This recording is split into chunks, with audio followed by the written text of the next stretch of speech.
Comenzamos. Mi nombre es Patricia Pradera, yo soy la responsable de los programas de prevención y calidad de vida de la Fundación MD Anderson. Queríamos dar pues la bienvenida a estas segundas jornadas a Sarga. Estamos felices de poderos acoger en nuestra casa. Nuestra fundación se dedica a la investigación en cáncer, pero también tenemos una parte muy importante que es todo aquello relacionado pues con transmitir ese conocimiento de investigación a pacientes, a familiares, a población general, trabajar en aspectos de prevención y sobre todo en aspectos de calidad de vida. Y creo que sobre estos tres áreas de investigación, de calidad de vida y ese traslado a la sociedad, vamos a tener mucho que hablar hoy con grandes ponentes. Entonces, espero que podáis disfrutar muchísimo de estas jornadas que han preparado con tanta dedicación.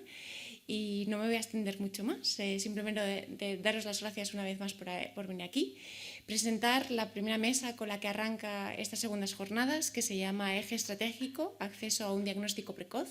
Voy a pedir que nos suban al atril la doctora Alexandra Ranz, médica ginecóloga adjunta al Servicio de Ginecología y Obstetricia del Hospital Puerta Hierro, Madrid.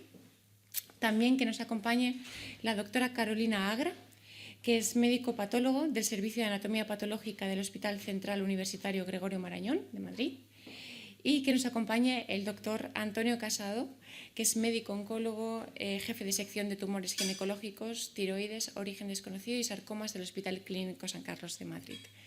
Muchísimas gracias por estar con nosotros en esta mañana y pues bienvenidos. Gracias.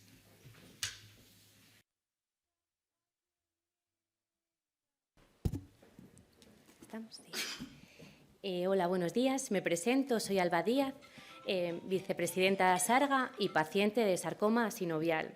Lo primero que quiero hacer es agradecer a todas las personas que hacen posible esta jornada de celebración y sobre todo para divulgar y visibilizar esta enfermedad tan poco conocida y tan agresiva. Gracias al resto de miembros del comité organizador por dar soporte y hacer realidad este evento. Muchísimas gracias a nuestros ponentes por su participación desinteresada, esfuerzo y cercanía. Y, sobre todo, muchas gracias a las personas que estáis hoy presentes y las que nos verán de forma virtual en el futuro. Sin ellas, esto no tendría sentido. Hoy damos paso a esta jornada que servirá de base y cimientos para el futuro. Gracias a ella sentaremos un plan estratégico 2024-2025 que nos sirva como guía para el trabajo dirigido de la asociación. El primer eje de trabajo y la piedra angular del abordaje de esta enfermedad es el diagnóstico precoz. Como sabemos, los sarcomas son un conjunto de tumores malignos muy heterogéneos y en la mayoría de los casos muy agresivos, pero todos tienen algo en común. Si hay un diagnóstico certero a tiempo, las posibilidades de supervivencia y de mayor calidad de vida se multiplican. Se conoce que más de un 60% de los pacientes con sarcomas no han recibido un diagnóstico certero a tiempo. Al considerarse un tumor raro, ni la población está sensibilizada ni los médicos logran detectarlo. Por tanto, el tiempo se prolonga y la enfermedad evoluciona. Los numerosos errores y los dilatados tiempos de espera se producen a lo largo de todo el proceso diagnóstico, empezando por la atención primaria, que la consideramos la puerta del sistema sanitario, donde se producen falsas sospechas y tardías derivaciones, continuándose por pruebas complementarias que en numerosas ocasiones no coinciden con la realidad, ¿no? ¿Cuántos compañeros con un mioma, un hematoma o un lipoma acaba siendo un sarcoma? ¿Cuántos compañeros descubrieron que tenían otro tipo de sarcoma tras años de evolución? ¿Cuántos recibieron su diagnóstico tras ser operados de una patología supuestamente benigna? Pero, si es algo tan relevante, ¿cómo esto puede estar sucediendo? ¿Cómo podríamos abordarlo? Para ello, tenemos el placer de iniciar una mesa de debate con tres profesionales que día a día hacen posible y lo imposible porque esta situación cambie, que están dentro del sistema y pueden observar las barreras con las que nos encontramos, de los cuales no podemos estar más agradecidos y, por supuesto, más orgullosos. Con ello, tengo el placer de presentar a Carolina Agra, doctora en Anatomía Patológica del Hospital Gregorio Marañón, a Alexandra Ranz, doctora en Ginecología y Obstetricia del Hospital Puerta del Hierro, y Antonio Casado, doctor en Oncología Médica y jefe de sección de tumores ginecológicos, tiroideos y de origen desconocido, así como de sarcomas del Hospital Clínico San Carlos de Madrid. Un fuerte aplauso para ellos. Bueno, como hemos podido observar previamente, un diagnóstico certero a tiempo influye en el pronóstico, calidad de vida, incluso en las secuelas del paciente. Y para ello tiene que sustentarse en un equipo multidisciplinar, siendo imprescindible la presencia de un anatomopatólogo, ya que será el encargado de dar nombre y apellido a nuestro tumor. Pero somos conscientes que este diagnóstico no suele ser certero a primera instancia. Incluso hay pacientes con diagnósticos erróneos durante años. Por tanto, Carolina, ¿ante qué barreras os encontráis los anatomopatólogos a la hora de filiar de forma correcta un sarcoma? ¿Hay protocolos o guías de práctica clínica para ello? ¿Y todos los hospitales tienen los mismos recursos? Bueno, primero, dar las gracias a Sarga por haberme invitado a participar de este debate o mesa de debate. La verdad que yo creo que las asociaciones de pacientes o de afectados de alguna enfermedad sois los que tenéis la oportunidad de dinamizar las comunidades autónomas ahora que la sanidad está pues cedida a las comunidades, o a dar apoyo gubernamental, yo creo, a todos los proyectos.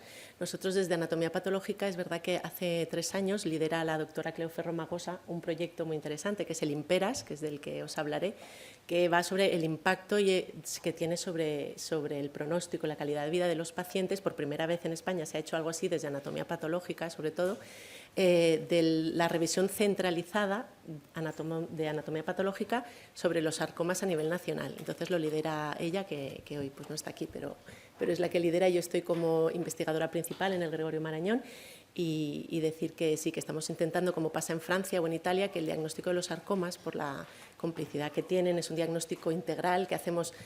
Cuando tienes un sarcoma o un tumor de partes blandas, lo primero que hacemos es ver la morfología de ese tumor. Y los sarcomas, el principal problema que nos encontramos es la variabilidad que tienen morfológica. Por desgracia, hay tumores que tienen una morfología benigna y van a ser malignos. A veces dar el diagnóstico de condrosarcoma solo lo podemos dar si vemos infiltración de una trabécula ósea. Si no tenemos ese material en la biopsia, no podemos dar ese diagnóstico. Decimos que es un tumor condral de bajo grado, por ejemplo. Hay mucha superponibilidad morfológica porque trabajamos con patrones morfológicos. Luego le pedimos técnicas de inmunohistoquímica a ese patrón morfológico que vemos. Y sobre todo el diagnóstico ahora que está más en boga y que es más importante es las dianas terapéuticas y el diagnóstico molecular de estos tumores. Es verdad que los sarcomas, la mayoría de ellos van a tener un cariotipo complejo, las células, pero sí se conoce algunos que tienen unas traslocaciones específicas que nos ayudan mucho al diagnóstico, ¿de acuerdo? No hace falta tener NGS como tenemos en mi hospital, pero al menos sí que cualquier patólogo que creo que vea un volumen importante de casos de sarcomas tenga al menos acceso a herramientas moleculares como un FISH, que se hacen en los laboratorios de molecular para detectar alguna traslocación. Pero sobre todo el reto diagnóstico es por la infrecuencia de estos tumores. Es verdad que en hospitales ahora con el CESUR o con los CESURes o centros especializados en sarcomas vemos muchísimos casos, y el ver mucho caso, cada día tenemos en la mesa a lo mejor diagnósticos nuevos, 3, 4, 5, pues eso te da la ventaja de ver, de entrenar el ojo, de entrenar la mente para sobre todo el diagnóstico diferencial. Nosotros vemos una imagen y tenemos que hacer un diagnóstico diferencial entre distintas entidades, conociendo muy bien la historia clínica, la radiología es imprescindible, saber si es alguien joven, si tiene antecedentes, si no. Y con eso intentamos llegar al diagnóstico. Es verdad que nos encontramos a veces con diagnósticos erróneos porque la gente que está en sitios más pequeños pues a lo mejor ve un sarcoma o 2 al año como mucho o en su vida. Y hay patrones o hay tumores que parecen malignos y son benignos, y al revés, ya lo he dicho antes. Entonces eso es lo más importante y con lo que entrenamos a nuestros residentes, pero el proyecto IMPERAS está intentando centralizar ese diagnóstico, sobre todo para dar oportunidad a todos los patólogos que nos encontramos solos ante el diagnóstico y el oncólogo nos llama y nos pregunta, oye, ¿tienes ya el resultado de esta biopsia? Pues es que a veces tardamos días en poder saber si la inmunohistoquímica te cuadra con lo que estás viendo, y hay veces que cerramos un informe sin la molecular, sin el diagnóstico molecular, pero hay veces en las que digo, mira, necesito la molecular para poder decir si es benigno o es maligno. Eso es lo que más le cuesta, yo creo, a los pacientes de entender cómo se diagnostica algo benigno o maligno. Pero nos hallamos sobre patrones morfológicos siempre, y en los sarcomas es muy frecuente. Hay otros tumores como la mama, por ejemplo, que das directamente un diagnóstico. Veréis en algunos diagnósticos que hacemos que es el cuadro histológico es compatible, se observa una proliferación fusocelular de patrón morfológico o inmunohistoquímico, que son las técnicas que usamos, compatible con. Es verdad que los retos que nos encontramos es que cada vez se nos pide dar más datos en una biopsia con muy poco material. Tenemos una biopsia que mide milímetros y nos piden que digamos si es maligna, si es benigna, el nombre, el apellido, que lo entiendo, y es normal de cara al pronóstico y de cara al tratamiento, sobre todo todos aquellos casos que van a tener neoadjuvancia. Necesitan saber si es un osteosarcoma, si es un sarcoma de Ewing, y eso es con el reto que a veces les decimos, necesito más material porque no va a haber material, necesitamos 200 células para que un resultado molecular sea fiable. Y a veces tenemos un resultado molecular y otro molecular como un FISH que no son contradictorios, pero casi, y tenemos que hacer un diagnóstico integral, y eso es lo que retrasa un poco el diagnóstico. Pero sobre todo, si a nosotros nos cuesta, que estamos en centros de referencia, a la gente que está en centros o en hospitales pequeños, pues eso todavía lo desconocen más, el manejo habitual de este tipo de tumores. Y por eso desde el IMPERAS intentamos dar a conocer a todas las comunidades, y de hecho ha habido reuniones gubernamentales con el Ministerio de Sanidad también, por parte de Cleo Ferro Magosa, que es la patóloga de Valdebrón que lo lleva, para que intentemos pues, que nos ayuden un poco a dinamizar estas herramientas y que un patólogo de cruces me pueda enviar a mí una muestra. Y es verdad que tenemos un poco pues, las barreras ahora mismo de solicitar un SIFCO, que es para entre comunidades que luego se cobren entre ellas, porque todo esto pues, tiene un coste, evidentemente, y es bastante caro, sobre todo el diagnóstico molecular. Y yo creo que ese es el principal problema que nos encontramos día a día, ¿no? Los patrones, a mí cuando me dijeron te vas a dedicar a sarcomas, primero casi me voy del hospital, y luego la verdad que es, bueno, pues es muy importante, le coges cariño un poco a ese diagnóstico y te gusta, pero es un reto diagnóstico para nosotros porque no se parece al resto de patologías. Es como enfermedad rara, pues para nosotros también lo es. Perfecto, pues muy interesante el proyecto IMPERAS y muy necesario. ¿Nos podías contar un poco qué tipo de financiación llevaba el proyecto IMPERAS y si eso se puede continuar con el tiempo? Sí. Bueno, si entráis a la página web es muy fácil teclear IMPERAS y allí tenéis toda la información de quién somos, de lo que se está intentando, de toda la gente o todas las asociaciones que están ayudando. Sé que se ha pedido, hay una ayuda económica por parte de la Generalitat, porque surgió desde Barcelona, en Valdebrón sobre todo, y luego pues sé que está pues algunas asociaciones de familiares, bueno, pues casi todas yo creo que están intentando ayudar un poco a la financiación del proyecto, pero bueno, el coste, la patóloga, por ejemplo, pues tiene que estar viajando bastante por las comunidades para que pasen los hospitales, los comités de ética. No es tan fácil pasar y pertenecer a un proyecto así, hay que pasar cada hospital el comité de ética, por ejemplo. Genial. Y desde las asociaciones de pacientes, más en concreto desde ASARGA, ¿cómo podemos ayudar a reforzar este eslabón de la cadena tan importante para el diagnóstico precoz? Bueno, yo creo que las asociaciones de pacientes, como he dicho, sobre todo de afectados o familiares, ayudan mucho si sois la voz, ¿no? Un poco porque se conoce y no solo ayudando como hacéis desde ASARGA o desde otras asociaciones, sino dar voz a este proyecto, que la gente conozca que está el proyecto IMPERAS, que la gente cuando vaya a una visita o una consulta pida, oiga, yo quiero firmar el consentimiento informado del IMPERAS, quiero participar en este proyecto, quiero que mi biopsia la vea una segunda opinión, un centro revisor, un patólogo revisor en sarcomas. Y es importante dar a conocer, yo creo, desde los medios o vosotros desde las asociaciones, que existe el proyecto IMPERAS, que lo que hace es que se pueda revisar el diagnóstico de un sarcoma en centros revisores que tienen todas las herramientas para poder llegar normalmente a un diagnóstico final. Dar visibilidad y yo creo que dinamizar las comunidades autónomas donde estén cada uno para que se pueda hacer y sobre todo, hombre, invertir en lo que sería, yo creo, el transporte de muestras. Tienen que ir muestras de una comunidad a otra, los bloques de parafina con los que trabajamos, y para poder hacer las técnicas necesarias, y eso es lo que a veces más nos cuesta en tiempo.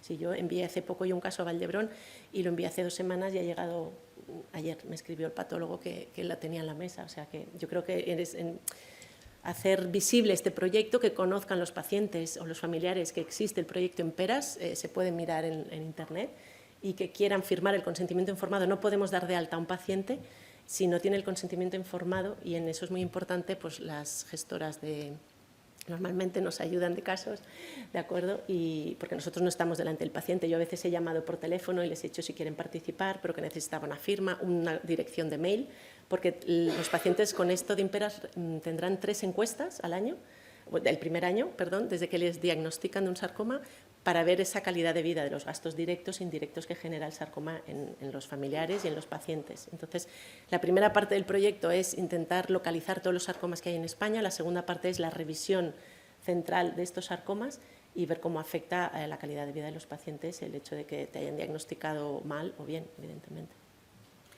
Pues desde luego, Carolina, tomamos nota de cada palabra y de cada matiz para poder trabajar en ello y dar soporte a las necesidades y a las barreras que tenemos los pacientes y los profesionales con ello. Vale.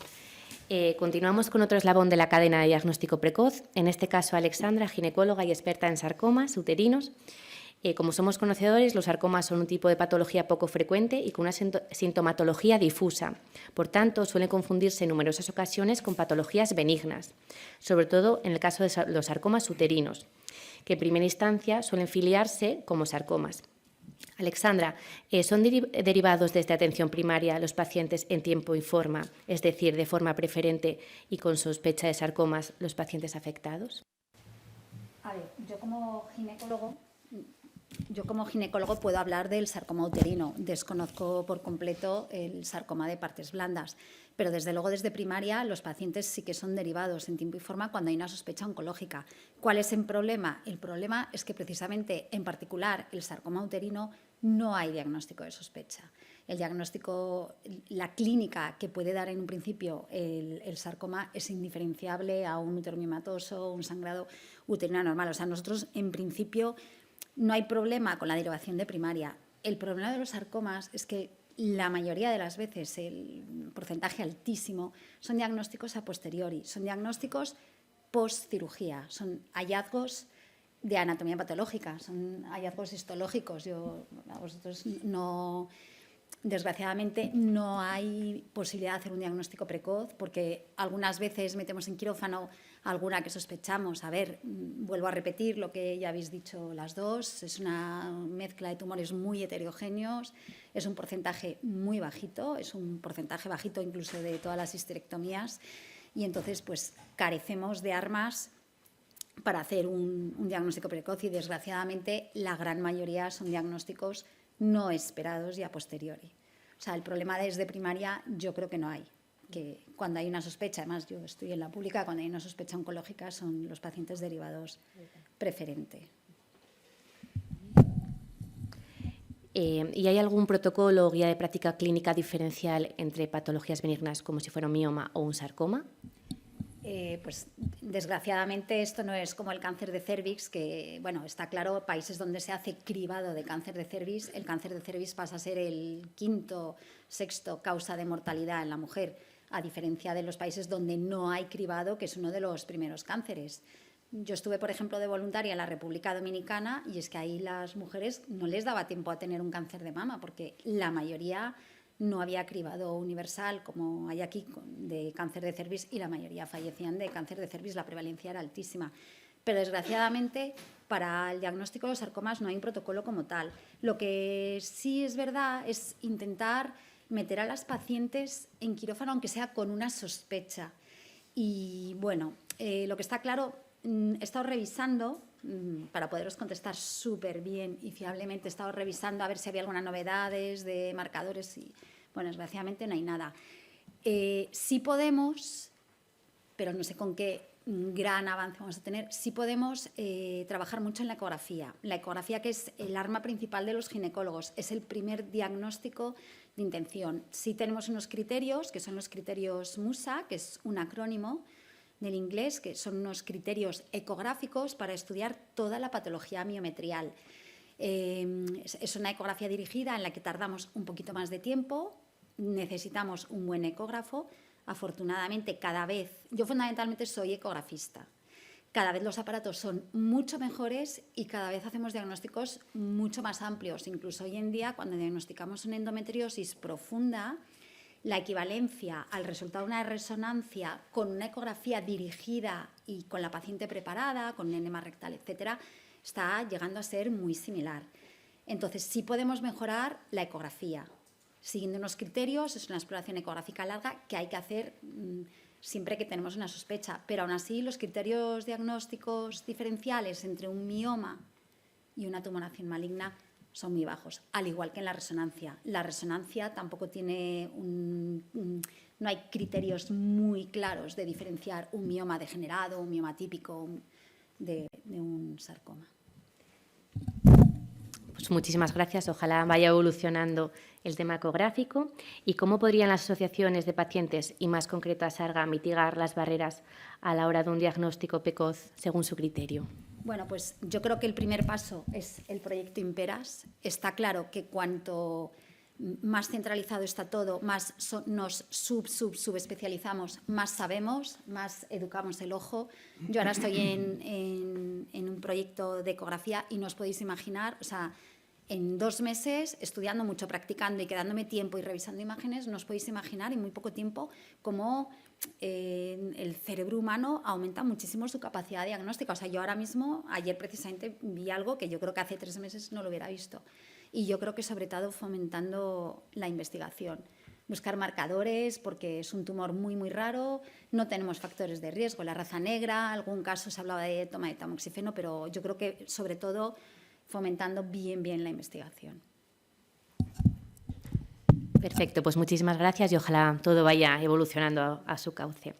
Y para finalizar con la primera mesa de debate, tomaremos perspectiva desde el problema ya instaurado para ir aguas arriba, donde podremos detectar los problemas y las barreras a la hora de realizar de forma óptica un diagnóstico certero a tiempo. Con ello, tenemos a Antonio Casado, referente de oncología médica y más en concreto en sarcomas. Doctor, ¿en qué estado llegan los pacientes a los centros de referencia? ¿Cree usted que el sistema está siendo garantista? Sí, muchísimas gracias. Primero quería hacer una aclaración sobre mi perfil profesional. Trato pacientes con enfermedades muy raras, todos ellos. Los tumores de origen desconocido son excepcionalmente raros. Los pacientes con tumores tiroideos tienen también muchísimos problemas muy similares a los pacientes con sarcomas. Y son muy poquitos pacientes los que podemos ver. Y luego estamos especializados en tumores raros ginecológicos, entre ellos los sarcomas. Desde hace muchísimos años hemos tratado y vivido estas enfermedades desde el ámbito de la ginecología oncológica, pero también desde el ámbito de los sarcomas de partes blandas. Y luego los sarcomas, que son una parte muy importante de mi actividad profesional, tanto de hueso como de partes blandas y uterinos ginecológicos. Contestando a sus preguntas, yo creo que el sistema sí es garantista, ¿no? Es una de las preguntas que me ha hecho. Sí, España tiene un sistema garantista. El problema es que adolecemos de algunas áreas que podríamos mejorar y sería fundamental hacerlo. Se ha hablado del proyecto Imperas, que es importante darle la oportunidad a los enfermos de tener un diagnóstico experto, anatomopatológico. Hay que agradecer mucho a las fundaciones, por ejemplo, Jiménez Casado, que está aquí presente, ¿no? El apoyo económico para que un proyecto así salga adelante, porque está además apoyado por toda España, ¿no? La doctora juega un papel muy relevante, pero toda España está apoyando ese proyecto y creo que es muy relevante y lamentablemente es una pena que no lo podamos tener organizado en una estructura nacional. Dicho esto, el sistema es garantista, pero tenemos un problema en la atención primaria. Yo creo que en la atención primaria sí hay muchas dificultades. La primera es de formación y de educación. Cualquiera que se dedique a la docencia en medicina sabe que los estudiantes de sexto son personas ignorantes en lo que se refiere a sarcomas de partes blandas. Y además cuesta mucho mentalizarles y digamos, insistirles en la importancia que tiene el trabajar sobre enfermedades raras. No van a tratar solo enfermedades muy comunes. Entonces hay un problema educativo serio, que hay que ir a las facultades, modificar un poquito los currículums, y la atención primaria necesita educación. Y en este sentido, uno de mis fines locales dentro de lo que es el Clínico San Carlos como jefe de sección es intentar atraer al máximo la conciencia de enfermedades raras y muy en particular sarcomas hacia la atención primaria. Yo creo que la atención primaria tiene un problema de falta de... Un nódulo en una mama está en la mente de la población, ¿no? Una persona tiene un nódulo en una mama y piensa que puede ser algo serio. Pide enseguida consulta, en fin, el circuito, digamos un poquito, por hacerlo sencillo, está establecido. Un sarcoma de partes blandas o de los huesos puede tener una presentación tan variada que hace que estos enfermos, que son poco frecuentes, desgraciadamente, sean atendidos por un número muy importante de especialistas que muchas veces ellos pues, tienen una formación muy limitada en el ámbito de los sarcomas. Entonces, yo creo que se debería, una cosa que me parece a mí que sería relevante, es siempre en primaria darle, digamos, una prioridad a cualquier, digamos, sintomatología que no es clara, a cualquier, digamos, lesión que emerge, una lesión que aparece en un brazo, en una pierna, en fin, en una axila, darle una prioridad diagnóstica, porque a veces estos pacientes son correctamente remitidos a un cirujano para realizar una biopsia y, desgraciadamente, pues entran en una lista de espera porque se da por hecho que el paciente no es prioritario y precisamente el enfermo que no tiene diagnóstico es prioritario porque no sabemos lo que tiene. Y pacientes que tuvieron una lesión curable de 1,5 centímetros, 2 centímetros, aparentemente inocentes, hoy están muertos porque los hemos tenido que tratar 6 meses, 1 año o 1 año y medio o incluso más tiempo después y no hemos conseguido sacarles adelante. Entonces, esto es un asunto muy serio y hay que trabajar mucho, en mi opinión, en primaria y con los sectores quirúrgicos y priorizar esas biopsias y esos estudios. Luego, en primaria están un poco atados de pies y manos, no pueden pedir las pruebas diagnósticas que deberían de pedirse. Es infrecuente que pidan una ecografía, a veces la pueden pedir, pero dicen, no sé, tarda 6 meses. Es decir, este tipo de cosas requiere la implicación muy potente del personal sanitario. Bueno, pues si requiere 6 meses, pues habrá que protestar y habrá que ir a algún sitio a decir que a esa persona se le haga su ecografía, se le haga su resonancia, lo que haga falta, ¿no? Entonces, esto es, para mí, la base que tenemos que cambiar. Luego vienen otras barreras. ¿Cómo definimos, cuando un paciente llegamos a la conclusión de que tiene un sarcoma o puede tenerlo, que es la situación ideal, movernos cuando, mandar a los pacientes a centros, digamos, especializados cuando pueden tener un sarcoma? ¿Cómo definimos esos centros especializados? ¿Cómo vehiculizamos los pacientes a esos centros? Todo eso es materia de debate internacional en el momento actual. Aquí en España tenemos 7 centros CESUR, eso ya se conoce, y también las comunidades autónomas que no siempre van en concordancia con el Ministerio de Sanidad en estas materias, pues tienen también sus centros, vamos a decir, orientativos, de potencial, digamos, capacidad técnica para tratar a los pacientes, pero vamos, una vez que un paciente tiene una lesión sospechada de sarcoma, ya sea en el útero o sea en otra localización, lo más importante de todo es el conjunto de profesionales que ven a esa paciente, no una persona o un grupo científico, no, el conjunto de personas que atienden a un ser humano con un sarcoma que tiene muchas necesidades, no solamente la terapia médica, sino necesidad de un diagnóstico correcto, discusión adecuada radiológica, discusión adecuada quirúrgica. Necesitamos a los cirujanos plásticos para que nos puedan ayudar con el cierre de las heridas que se provocan en las cirugías cuando no hay más remedio que hacerlas. Tenemos la tecnología de radiación. Tenemos también, por supuesto, fisioterapeutas, rehabilitación, tenemos trabajadores sociales, muchas cosas. Entonces, es muy importante que el paciente sea derivado a un centro que tenga toda esta cobertura, que la va a necesitar el paciente a lo largo de su vida con la enfermedad. Entonces, no sé si le he contestado, probablemente me ha hecho usted alguna pregunta más, pero yo creo que ya me he olvidado. Dígame. Sí, todo contestado, doctor Casado, y con... bueno, muy pertinente. Gracias. ¿Cómo podrían las asociaciones de pacientes, y más en concreto a Sarga, mitigar las barreras a la hora de realizar un diagnóstico precoz según su criterio? Pues todo es muy difícil, porque en España tenemos fragmentado. Un país que es un poco más similar a California, pues tiene 17, digamos, administraciones sanitarias. Tendrá cosas muy positivas, pero yo lo he vivido durante 35 años y tiene también muchas cosas negativas. Es difícil, hay que ir comunidad por comunidad, esto es complejo para cualquiera. Por otro lado, no tenemos, vamos a decir, un contacto potente, intenso con el mundo exterior, me refiero fuera de España. Una de mis sugerencias para las asociaciones de pacientes es, por supuesto, lo que están haciendo es extraordinario, ayudar a los enfermos localmente en temas de transporte, hospedaje, esto es un problema europeo, no solo español. No tenemos transporte nacional, a veces un paciente tiene un problema y las comunidades autónomas solo dan transporte. Esto es grave, yo he visto ya cosas muy graves con este asunto, no hay un transporte nacional. Pero quiero decir que muy importante, aparte de toda la labor de apoyo a los enfermos, que es enorme, y de involucrarse en documentos, en guías, en toda clase de política de concienciación. Salir al exterior, hablar con qué se hace en el norte de Italia, qué se hace en Alemania, qué se está haciendo en Francia, qué se está haciendo. O sea, salir del mundo local español. También es importante saber lo que se está haciendo fuera, cómo se está intentando romper barreras y tener influencia en los centros de decisión. Eso significa Ministerio de Salud, comunidades autónomas y, por supuesto, en Europa, la Comisión Europea y otros organismos, que ahora sería largo de definir, pero ese es el camino, en mi opinión.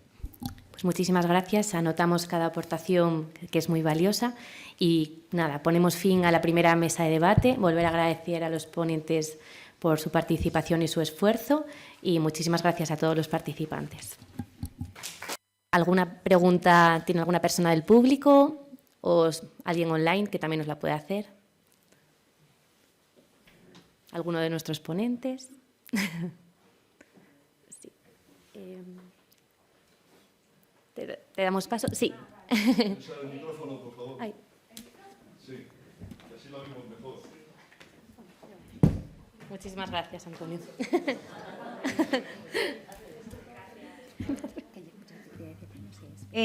Bueno, yo más que pregunta, mi aportación sería un poco ahondando en lo que han dicho los ponentes. En mi caso, yo pertenezco, o sea, tengo suerte porque estoy en la Comunidad de Madrid. Entonces no tengo, digamos, esas barreras que tienen otras comunidades más pequeñitas, pero por otro lado sí que veo en hospitales grandes, ya sea por ejemplo el Puerta de Hierro o el Gregorio Marañón, que hay de cara a los pacientes, en hospitales pequeños hay un seguimiento, siempre te ve el mismo doctor. Digo ya una vez que estás en la especialidad, por ejemplo en ginecología. Yo cada vez que iba a ginecología me veía un doctor diferente, una doctora diferente. Entonces, durante mis años de seguimiento, porque yo empecé con miomas, pues hasta luego me tuve una cirugía, me quitaron los miomas, en fin, va de largo, ¿no? Y entonces de repente pues me encontraron un sarcoma, pero ya en estadio muy avanzado, en estadio 4, pasé directamente a oncología, evidentemente. Entonces, sí que es súper importante la formación, sobre todo la formación de las imágenes, que ha dicho la doctora, porque incluso en la última revisión que me hicieron, que ya estaba avanzado, evidentemente, la doctora, que era además adjunta, jefa de servicio, en fin, tenía un currículum, tenía un bagaje, no lo supo diferenciar. O sea, dijo que eran miomas y lo que veo súper importante es la escucha activa al paciente. No solo se oye al paciente, porque muchos médicos, yo entiendo que el tiempo, van justos de tiempo, van tal, pero si un paciente te está diciendo, mire, me pasa esto, tengo estos síntomas, tienes que, la voz de alarma está ahí, pero tienes que tener una escucha activa para no decir, bueno, eso le pasa a todos. No, perdone, la paciente le está diciendo que está súper cansada, que no puede más, que tiene unos sangrados, que se está desangrando. Ah, bueno, es que con miomas eso es normal. No, escúchela. O sea, no hay una escucha activa. Solo se oye, pero no se escucha. Que yo lo entiendo, que tienes otra paciente después, que tienes una jornada muy intensa, pero si no se hace eso y si no se tiene formación, pues es que no, estamos perdidos. O sea, quiero decir, es súper importante la formación. Tanto de primaria, en mi caso no fue en primaria, en mi caso ya fue en la especialidad, pero sí que es verdad que, pues es que no te escuchan. Y luego sí que es verdad, como decía el doctor, que es como una lucha encarnizada, como si no tuviese ya bastante para que te hagan las pruebas, para que no sé qué. Ahora voy a pedir una segunda opinión Lleva en mi caso, la verdad que en anatomía patológica fue maravilloso porque fueron súper rápidos, dentro de un tiempo prudente. Sí que es verdad que cuando llegué a oncología, mi doctor, que eso me parece súper importante, me dijo, mira, en tu caso, dice, el tiempo varía, o sea, no es inmediatez, lo que necesitamos es un diagnóstico certero. Entonces es mejor hacer más pruebas.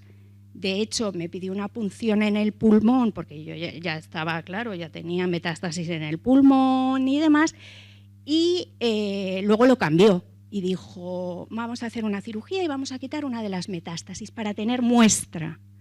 Y yo, bueno, claro, en la operación le decía al cirujano, han cogido mucha muestra, necesitan muestra, la han cogido bien, han sacado bien. Me dice que sí, no te preocupes. Entonces, bueno, eso era un poco mi aportación, o sea, el que en hospitales pequeños están más, o sea, los doctores, quizá la idea que yo tengo, son más cercanos y hay un seguimiento, y en hospitales grandes los pacientes se pierden. O sea, vas de uno a otro, hoy te toca este, mañana te toca el otro, hoy entras en la agenda de este, hoy no sé qué, hoy... Entonces, bueno, eso es un poco así. Y luego la exploración, porque en primaria lo que pasa es que no exploran. O sea, pero desde cosas básicas. Es decir, tú vas a la doctora y dices, mire, tengo tos, y es que ni te mete el palito. Por favor, señora, toca, explore. Eso es lo que hace un buen médico, explorar. Porque el resto, sí que es verdad que leer las imágenes y todo esto, hay médicos muy especializados que te saben leer las imágenes, pero si el médico no me está tocando, no sé, yo considero que hay que explorar, hay que tocar. A ver, en los bultos, hay que tocar y saber, claro, qué se está tocando, creo. Perdón, no me quiero... Yo, a ver, intento contestar desde el principio. Bueno, yo trabajo en Portahierra. A ver, yo soy ginecólogo, no soy especialista en sarcomas. Mi especialidad es... Tengo aquí, muchas gracias. Mi especialidad es fundamentalmente la ecografía. O sea, yo hago ecografía de altísima resolución, tanto obstétrica como ginecológica. A ver, no puedo justificar el funcionamiento... O sea, es un hospital, hay que hacer guardias y no podemos estar siempre en consultas. Sí es verdad que se tiende a la súper especialización. Eso sí es verdad. Por ejemplo, los ginecólogos que hacemos ecografía prenatal somos solo 5. A mí me encanta la ecografía, siempre me ha gustado muchísimo y me encanta la ginecología. Y somos 2 los que hacemos ecografía ginecológica. Y yo en concreto, bueno, pues una de mis peleas continuas es que tengamos todos buenos aparatos.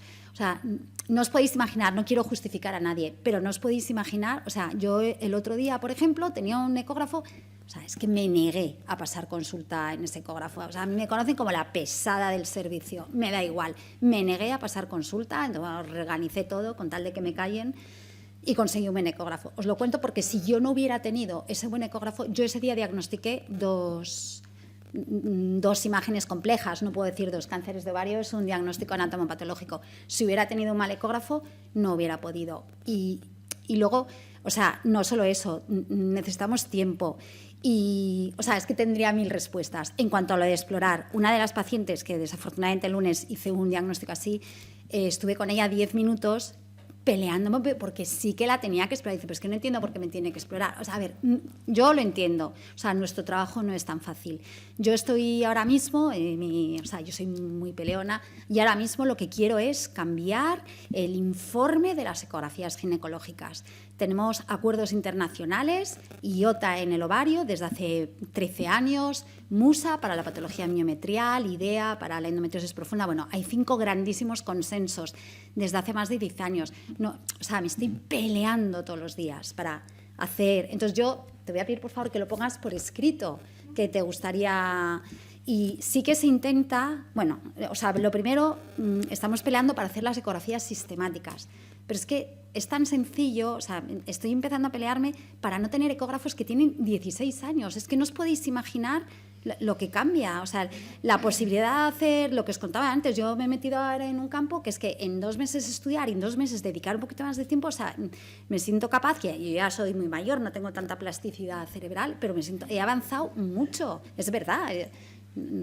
Y eso es importante. Y luego, sí es verdad que trabajamos en subunidades. Los ginecólogos oncólogos, si tú eres paciente Puerta Hierro, te van a ver más o menos siempre 2 o 3. Y bueno, en cuanto a la clínica, es que es muy difícil de verdad diferenciar un sarcoma de un útero miomatoso. El 65% de las mujeres entre los 40 y los 50 años, o sea, es la patología más prevalente, la metropatía, el sangrado uterino anormal, el dolor, la pesadez en hipogastrio, es que es frecuentísimo y es dificilísimo diferenciar, pero no por ecografía, que es la primera prueba diagnóstica, es que la resonancia tampoco tiene esa sensibilidad para diferenciar bien miomas degenerados y atípicos de una lesión sarcomatosa. Desgraciadamente, siempre llegamos tarde, que las posibilidades de mejora son infinitas, eso desde luego. Ahí quería yo intervenir, si me permitís un momentito. Sí, claro. Y le agradezco muchísimo la intervención. Entiendo que es usted una paciente y que ha sufrido directamente, ¿no?, todos los problemas, todos los grandes defectos que tenemos. Voy a volver a este punto, pero quería decir que en primaria sí se ha perdido, en mi opinión, el hábito de examinar a los enfermos. Eso es una realidad. Las nuevas generaciones cada vez examinan menos. Obviamente la tecnología es fundamental y creo que grandes avances se están produciendo gracias a la tecnología, pero eso no nubla para nada el hacer un examen físico. Y efectivamente es muy común cuando yo entro en contacto con pacientes que en su historial clínico en los primeros meses no hay un examen físico, no se ha realizado examen físico en primaria, no se ha realizado a veces incluso examen físico en la atención especializada, o sea que tiene usted mucha razón. Eso es así. Respecto al tema de y eso hay que intentar cambiarlo y requiere educación, insisto, ir a primaria y de hecho todo lo que sea contactos telefónicos con ellos, sesiones clínicas, ir a los ambulatorios, que ellos vengan a nuestros centros y motivar al equipo, ¿no?, que trabaja. Segundo, es muy importante que el mismo paciente vea a la enferma o al enfermo. Eso nosotros en nuestro equipo tuvimos la gran, vamos a decir, fortuna ya en los inicios de los 90 de concienciarnos enormemente de esto, ¿no? Y desde entonces yo tengo la suerte de tener una consulta altamente estructurada que yo veo a mis enfermos siempre, o prácticamente siempre. Creo que es una ventaja, puede tener alguna desventaja, pero creo que se genera una relación con el enfermo de mucha mayor confianza y se conoce muy en detalle los problemas de los enfermos. Entonces creo que es un gravísimo error aquellos servicios o aquellos equipos que no hacen más que rotar y ciclar completamente a sus profesionales en diferentes patologías, de tal manera que no se familiarizan ni siquiera con la patología. Si me permite, porque claro, una persona que atiende toda clase de problemas, pues llega un momento en que no puede profundizar, ni especializarse, ni hacer, ofrecerle lo mejor al paciente, y por otra parte, el enfermo pues se siente cierta desconfianza porque con frecuencia pues puede haber discrepancias, ¿no? A lo mejor son superficiales, pero el paciente capta enseguida las discrepancias y eso no es nada positivo. Por último, el tema de los sarcomas uterinos, que llevo muchísimos años sufriendo este problema y sufriendo digo porque podría comentarles aquí tantos casos de tantas personas que nos podríamos llegar a las 12 de la noche y no habría terminado, pero prácticamente siempre el diagnóstico es tardío, desgraciadamente. Las razones que ha dicho mi compañera son reales. Es muy difícil diferenciar un sarcoma de un leiomioma, aunque se está haciendo un esfuerzo internacional para cambiar esto, que es un poco lo que yo quiero decir. Las técnicas de resonancia van cada vez siendo más, finas, ¿no? También como la ecografía que ha comentado ella. Y en algún momento, pues quizá habría que plantearse el hacerle una resonancia a una enferma y no solo una ecografía, que podría complementar o ayudar al diagnóstico. Y de hecho, nuestro radiólogo Ramiro Méndez es una persona reconocida aquí y fuera. Gracias a él hemos sospechado algunos casos, ¿no? Y esto nos ha venido muy bien, con resonancia, y hemos ido un poquito más deprisa. Hay un grupo francés, el Instituto Curie, que también está intentando las lesiones uterinas. Fíjense que los sarcomas uterinos van directos a la mesa de operaciones y la inmensa mayoría de ellos o un porcentaje muy alto, somos conscientes de que son sarcomas en la mesa de operaciones con frecuencia. Eso no ocurre en otros sarcomas, eso lo saben ustedes. Los sarcomas de otras localizaciones primero se biopsian, se estudian radiológicamente y se habla de una estrategia terapéutica. En los sarcomas uterinos esto es inexistente, ¿no? Entonces hay ya grupos que están intentando enfocar las lesiones uterinas como lesiones que con algunas características ecográficas, de resonancia, clínicas, pudiera estar en ese grupo de enfermas que pudieran tener un sarcoma. Es extremadamente difícil porque tenemos un 99,5% de leiomiomas y un 0,5% de sarcomas aproximadamente. O sea, fíjense lo complejo que es. Pero se está intentando, incluso pues, a través de la vagina y del orificio cervical, intentar biopsiar esas lesiones y luego aplicar técnicas muy sofisticadas, moleculares, porque a veces incluso la histología es muy difícil para los patólogos y además ellos sufren de lo que en nuestro centro llamamos biopsia menguante, que es un término que ha acuñado nuestro patólogo de referencia, pues cada vez los patólogos pues, reciben menos cantidad de tejido. Esto es así por las técnicas invasivas radiológicas y nosotros cada vez necesitamos más tejidos. Ellos necesitan más tejido para muchas técnicas que tienen que hacer y nosotros también queremos más tejido para que en un momento dado se puede hacer investigación molecular, que hoy día es prácticamente la regla en muchísimos temas, ¿no? Con lo cual vimos una discordancia ahí bastante llamativa. Pero quiero que sepan que se está haciendo un esfuerzo internacional, pero es muy difícil. Es difícil y además el campo de los sarcomas uterinos está, y esto lo he vivido en primera persona, está entre dos mundos un poco, en el mundo de la ginecología oncológica y en el mundo de los sarcomas, por así decirlo, ¿no? Nosotros hemos siempre unido esas dos facetas, pero bueno, son dos escuelas y dos maneras de enfocar las cosas que no siempre son idénticas. O sea, quiero decir que es difícil el diagnóstico y que también hay que entenderlo, pero todo lo que ha dicho usted también es verdad, ¿eh? O sea, es lo que quiero dejar constancia. Muchas gracias. Y una pregunta que tengo para mi compañera ginecológica, ¿por qué no se hacen tantas biopsias en útero como se hacen de cervix A ver, se pueden hacer o endometrio? Porque primero, la exploración del cervix es totalmente... Número uno, es accesible, espéculo y lo ves perfecto. Número Sí, dos, pero desde no el duele, endometrio. lo haces en consulta y no duele. Tú no puedes hacer biopsias de miometrio. Un sarcoma es una patología del músculo o de, bueno, por ejemplo, los sarcomas del estroma endometrial. No tienes acceso. El hacer, por ejemplo, biopsias por histeroscopia, solo podemos biopsiar el endometrio. O sea, cuando uno hace una histeroscopia, que es meter un tubito muy fino con una óptica, con una cámara de televisión, y nos metemos dentro del útero, lo que vemos es la cavidad endometrial. La cavidad endometrial que está tapizada por el endometrio. Podemos ver miomas submucosos, pero la mayoría de los sarcomas son lo que llamamos ahora, o sea, son tumores del miometrio, que si tú te metes dentro de la cavidad, tú ves esto. Pero el miometrio está fuera, es lo que está por fuera. No se pueden hacer biopsias de miometrio. Y es como en el cáncer de ovario, está totalmente contraindicado hacer una biopsia de ovario, porque diseminas. Sí, con el ovario, sí. Cuando tenemos una sospecha de un cáncer de ovario, o sea, obviamente antes de tratarlo, vosotros sois los expertos, cuando tenemos una sospecha de un cáncer de ovario no se nos ocurre hacer una biopsia de un trocito de ovario. Siempre hacemos una biopsia intraoperatoria del anejo completo, siempre. Previo lavado de citología peritoneal. Entonces, es inaccesible hacer biopsias de miometrio y además, aunque las pudiésemos hacer, o sea, es que no se pueden hacer, sería un riesgo de diseminación. Bueno, yo supongo que... Los estudios que yo he mencionado son experimentales, es decir, sí, no son la clínica, lo sé, ¿no? Pero es igual que, como por ejemplo, ahora se habla muchísimo, la adenomiosis es una forma de endometrio, la adenomiosis que está ahora súper de moda. Hemos aprendido, yo cuando era residente, yo creo que será un concepto anatomopatológico, ¿eh? No... Y desde hace 10 años, o sea, creo que no hay vía que no vea y describa focos adenomióticos y haga una descripción, o sea, os puedo decir el tamaño, la vascularización perfecta. Ni teníamos aparataje, ni sabíamos tanto, ni estaba tan... la terminología, son términos nuevos, hablamos de vascularización tipo 1, o sea, no es tan fácil. Todo esto es relativamente nuevo. Perdón, es que salgo de guardia, perdón. ¿De qué me habíais preguntado? Que se me ha olvidado, perdón. ¿Por qué no se hacen tantas biopsias? Que los radiólogos las hacen con anestesia. Claro, pero nosotros no podemos hacer biopsias de miometrio. O sea, es imposible. Duele muchísimo, es un órgano intracavitario recubierto de peritoneo y no se puede.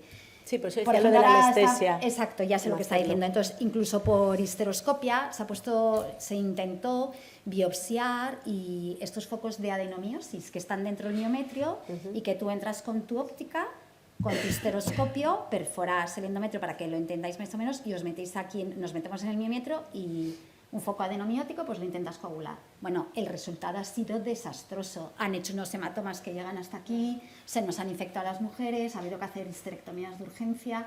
No es tan fácil. Y el problema, como siempre, es un tumor con tan poquita prevalencia, o sea, es que es tan raro, no es como la mama, que se pueden hacer miles de estudios, nos ponemos de acuerdo con París, Londres, no, o sea, es muy difícil, porque son tumores muy raros. Yo abogo mucho y o sea, vosotros yo creo que tenéis, y creo que estamos los tres de acuerdo, que esto hay que centralizarlo. Yo, una de las cosas que veo muy mal en España es que todos los hospitales de Madrid traten cánceres de mama y traten sarcomas. Yo creo que eso no debería ser así. Que igual que, por ejemplo, en obstetricia, los gemelares de altísimo riesgo, que hay que clampar cordones, es una cosa dificilísima. A lo mejor hay 20 casos al año no sé si en toda España, pero desde luego en la mitad de España seguro que no hay más. Pues eso que lo hagan 2 centros. O sea, que el sarcoma lo hagan, por ejemplo, o el maraño. O sea, no lo sé, un gran hospital y no pues se tratan el sarcoma el de Hospital de Leganés, la privada. No, yo creo que todo eso es en Francia. En Francia está todo referido. La enfermedad trofoblástica gestacional, bueno, es otro diagnóstico muy raro. Pues en Francia hay 2 grandes centros, uno en la mitad norte y otro en la mitad sur. Y toda la enfermedad trofoblástica gestacional van referidos al de arriba o al de abajo, según le venga bien a la paciente. Claro, los patólogos son hiper mega expertos, los ginecólogos súper expertos, porque una cosa es tratar 5 pacientes al año de algo y otra es tratar 5 pacientes todos los días. Es que los que nos enseñan son los pacientes. Sí, pero en España, España con este problema de siento las decir esto, comunidades, tenemos que olvidarnos del dificilísimo. modelo francés y de otros modelos, porque nuestro modelo No, es inviable. es totalmente inviable en lo que se refiere a centralización. Bueno, es inviable, lamentablemente. Pero no lo es. deberíamos intentarlo. Nosotros en obstetricia sí que estamos Podemos hacer consiguiendo- cosas como imperas y, por ejemplo, no tenemos un Igual, no tenemos un biobanco Igual, nacional, claro, no eso tenemos, es decir, es inviable porque la directriz política es completamente diferente a eso. Ya, pero nosotros, no sé, quizá entre nosotros con más reuniones y... Bueno, Nunca se pierde, ¿no?, la intención de hacer las cosas mejor, o al menos con una coordinación. No, nunca, por supuesto. No, de hecho, cuando yo era un joven oncólogo y quería tratar a una paciente de Ávila o de Segovia que llamaban al hospital y no era factible y uno se rompía la cabeza contra un muro, pues después de muchos años lo hemos conseguido, ¿no? Y yo he sido una persona que ha luchado mucho por esa posibilidad de tratar a una persona, porque de manera natural Madrid ha sido la capital de Castilla, ahora no lo es, eso no sé por qué, no tiene sentido, o sea, eso no tiene sentido. Pero vosotros seguís siendo referencia... Sí, pero hace 20 años o 15 años no se podía tratar a una paciente de Ávila en mi hospital, no se podía, aunque hubiera vivido en Madrid, no se podía, o sea, se llegó a una rigidez tan grande administrativa que era una barrera muy difícil. Ahora eso se ha suavizado, al menos con el tema de la creación de los CESURES, y en fin, hay ahora un mayor entendimiento en la comisión interterritorial entre las diferentes comunidades autónomas, etcétera, pero queda muchísimo por hacer, queda mucho por hacer. Sí, pero yo creo que entonces eso es algo muy grave. peleando, o sea, yo os Nuestro digo, desde el punto centro de es vista de la obstetricia, la enfermedad se ha trofoblástica conseguido mucho. gestacional, que tiene muchas cosas en común con los sarcomas. Nuestro centro está intentando hacer un centro nacional de registro. Estamos chocando con todas las dificultades del mundo. Lo sé. bueno, Trabajamos mesa. con Lyon, por ejemplo, que es uno de los centros en Francia. Pero es que Francia es otro mundo. Sí, pero Francia es otro mundo. No tiene nada que ver Por con ejemplo, España. yo era del consejero anterior, bueno, es amigo mío de la infancia, o sea, nos hemos estudiado pequeños, hemos estudiado juntos medicina y todo, o sea, no sabéis la tabarra que le he dado, o sea, es muy pesada. Tienes que hacer o sea, es obligatorio que hagas un registro en la Comunidad de Madrid de tumores. No os podéis imaginar todo, bueno, es un político, pero no sabéis todas las barreras de, mira, o sea, no me puedo creer que eres el consejero, que aquí ordene y mando, y yo me dices que estás muy equivocada. O sea, O sea, al menos- todo barreras. Al menos sí se debería de exigir por parte de los profesionales y las asociaciones de pacientes, etcétera, una cierta coordinación, ¿no? Eso sí, al menos eso sí podríamos aspirar a ello, Yo creo que eso- una cierta La coordinación. presión social es muy importante. Sí. En obstetricia tenemos muchísima presión social y de verdad no sabéis lo que hemos conseguido. O sea, por ejemplo, meter el DNA fetal en sangre materna es gratuito cuando sale un alto riesgo. Eso, bueno, ha costado un año de ir a dar la lata, pero Estoy de acuerdo en luchar, totalmente de acuerdo, en eso sí. Sí. Bueno, ¿cuánto trabajo tenemos por delante? Una mesa muy fructífera, muy enriquecedora, pero por desgracia, por tiempos, tenemos que dejarlo aquí. Así que muchísimas gracias a los ponentes. Y